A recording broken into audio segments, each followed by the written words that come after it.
ప్రజలారా, ధర్మమే రాజపాలనకు ఆధారం. సత్యం, న్యాయం, దయ, పరిరక్షణ ఇవే నా రాజధర్మ సూత్రాలు. మీలో ఎవరైనా అన్యాయం అనుభవిస్తున్నారా? మీకేం భయం లేదు, చెప్పండి. మహారాజా, మా గ్రామంలో దుర్మార్గుడు రైతులను పీడిస్తున్నారు. మేము పండించిన ధాన్యాన్ని లాక్కుంటున్నారు. మీరే మాకు రక్షణ కల్పించాలి మహారాజా. అవును మహారాజా, మేము రోజంతా కష్టపడి పనిచేస్తున్నా అన్నం గింజ కూడా మా నోటికి రాకుండా ఉంది. మీరు న్యాయ ధర్మాన్ని కాపాడే రాజు అని మేము నమ్ముతున్నాము. మాకు అండగా నిలబడి ఆ దుష్టులను శిక్షించండి మహారాజా. ఇదేలా జరుగుతోంది నా రాజ్యంలో. తక్షణమే ఆ దోపిడిదారులను శిక్షించాలి. మహామంత్రి వెంటనే మన సైనికులను అక్కడికి పంపి ఆ దోపిడిదారులను శిక్షించి బంధించి తీసుకురండి. అలాగే మహారాజా, మేము మీ ఆదేశాలను పాటిస్తాం. మీరేం భయపడకండి. ఇక మీదట మీ ధాన్యాన్ని, మీ ఆనందాన్ని ఎవ్వరూ లాక్కోలేరు. ధన్యవాదాలు మహారాజా.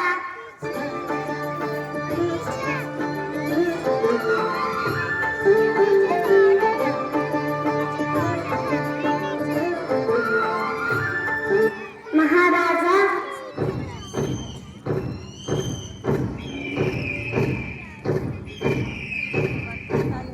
మహారాజా, మహారాజా,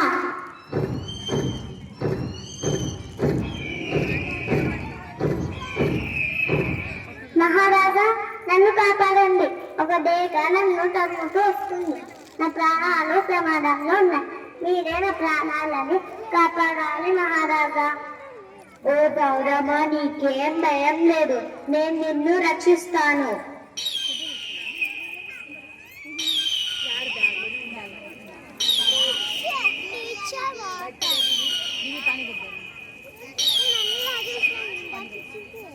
ఆగు ఆగు, ఈ పావురం నన్ను శరణాగతి వేడుకుంది.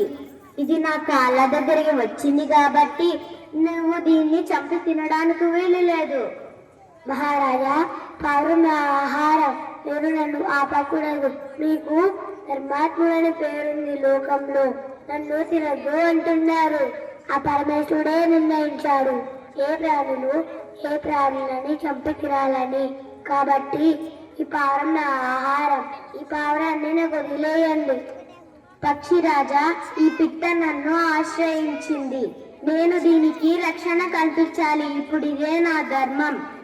మహారాజా, ఇప్పుడు మీకు పావురం పట్ల వేయగలిగింది.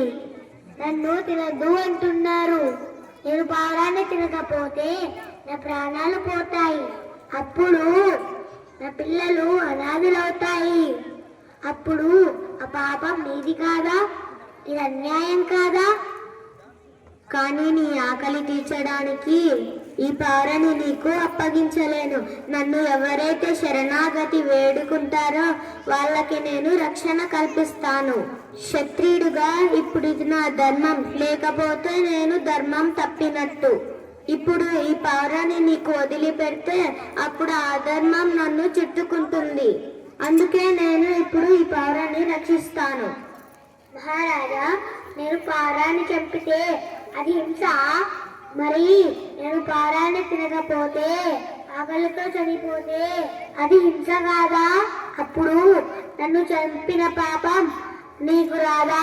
సరే, అయితే నేను పావురాన్ని తినను. ఇప్పుడు నేను ఆకలితో ఉన్నాను, నిన్ను యాచిస్తున్నాను.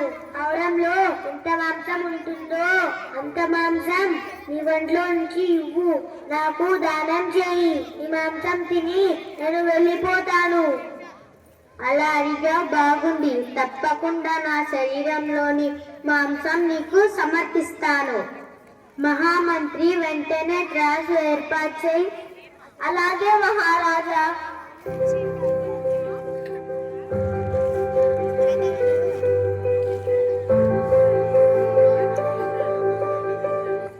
ఓ పావురమా, నువ్వు వెళ్ళి త్రాసులో కూర్చో. మహారాజా, నేను నా ప్రాణాలు మాత్రమే కాపాడమని అడిగాను. మీ ప్రాణాలని భారంగా పెట్టమని అడగలేదు. నేను మీకు భారంగా ఉండాలని అనుకోలేదు. పావురమా, నువ్వు నా వద్దకు వచ్చి రక్షణ కోరినప్పుడు నేనిచ్చిన మాట నా ప్రాణం కంటే విలువైనది. నీ ప్రాణం కూడా నా ప్రాణమే. నీ రక్షణ కోసం నా శరీరం తూగాల్సి వచ్చినా నేను వెనకాడను. కనుక నువ్వు వెళ్ళి త్రాసులో కూర్చో.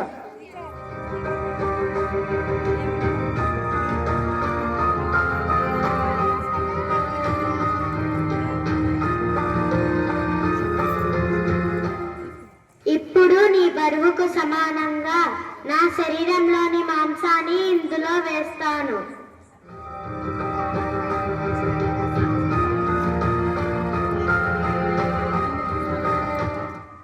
అరే, ఎంత మాంసం వేసినా ఈ పావురం బరువుకు సరిపోవడం లేదే. సరే, ధర్మాన్ని కాపాడడానికి నా శరీరం త్యాగం చేయడం ఒక్కటే మార్గం. ఇప్పుడు నేనే ఈ త్రాసులో కూర్చుంటాను. అప్పుడైనా ఈ పావురం బరువుకు సరిపోతుందో చూద్దాం.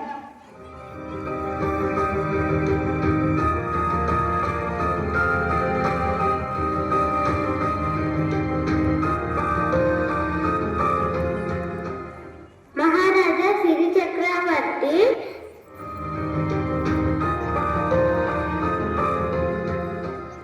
స్వామి ప్రణామాలు. మేము దేవతలము. మేము నిన్ను పరీక్షించడానికి ఈ పావురం రూపంలో వచ్చాము. నీవు ధర్మానికి పరాకాష్ఠగా నిలిచావు. ఈ త్యాగానికి సాటి ఈ లోకంలో మరెవరూ లేరు. అవును మహారాజా, నేను దేవరూపంలో వచ్చాను. నీవు ధర్మ పద్ధతిలో లోకానికి మార్గదర్శనం చేశావు. ధర్మం కోసం ఎంతటి బాధలైనా భరించగలిగావు. నీ వంటి రాజు పాలిస్తే ప్రజలకి ఎటువంటి భయం ఉండదు.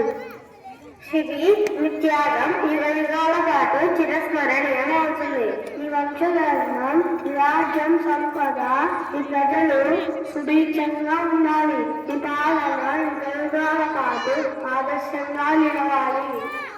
కానీ నా ప్రాణం కంటే గొప్పది ధర్మం. నా శరీరం నశించవచ్చు, కానీ నేను కాపాడిన ధర్మం ఎప్పటికీ నశించదు. అదే నా జీవితం యొక్క నిజమైన ఫలితం. మీ అనుగ్రహంతో ఈ రాజ్యం ఎల్లప్పుడూ ధర్మ మార్గంలోనే నడుస్తుంది. శుభం.